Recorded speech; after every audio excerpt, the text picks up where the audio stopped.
Ration മുൻഗണനാ പട്ടികയിലെ അനർഹരെ ഒഴിവാക്കുന്നതിനുള്ള നടപടിയുടെ ഭാഗമായാണ് പരിശോധന. മുൻഗണനാ പട്ടിക തയ്യാറാക്കിയതിൽ വൻതോതിൽ അനർഹരായവർ കയറിക്കൂടിയതായാണ് കണ്ടെത്തിയിരിക്കുന്നത്. അർഹരായവരെ പട്ടികയിൽ ഉൾപ്പെടുത്താനുള്ള നടപടികൾ സ്വീകരിക്കുമെന്ന് ജില്ലാ സപ്ലൈ ഓഫീസർ പറഞ്ഞു. നിലവിലെ സാഹചര്യത്തിൽ 4800ഓളം പേരാണ് സ്വമേധയാ മുൻഗണനാ വിഭാഗത്തിൽ നിന്ന് പൊതുവിഭാഗത്തിലേക്ക് മാറിയിരിക്കുന്നത്.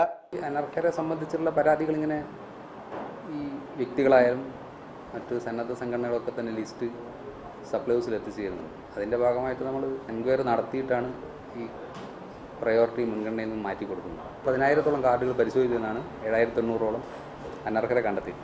താലൂക്ക് സപ്ലൈ ഓഫീസർമാരും റേഷൻ ഇൻസ്പെക്ടർമാരും അടങ്ങുന്ന പ്രത്യേക സ്ക്വാഡാണ് പരിശോധന നടത്തുന്നത്. വീടുകൾ കേന്ദ്രീകരിച്ചാണ് പ്രധാനമായും പരിശോധന. അർഹരായ പലരും മുൻഗണനാ പട്ടികയിൽ നിന്നും തഴയപ്പെട്ടപ്പോഴാണ് അനർഹരായവർ പട്ടികയിൽ ഉൾപ്പെട്ടിരിക്കുന്നത്. ഇവരെ ഒഴിവാക്കുന്നതിനുള്ള കർശന നടപടികളുമായി മുന്നോട്ടു പോകുമെന്ന് ജില്ലാ സപ്ലൈ ഓഫീസർ പറഞ്ഞു. റിപ്പോർട്ടർ, കോഴിക്കോട്.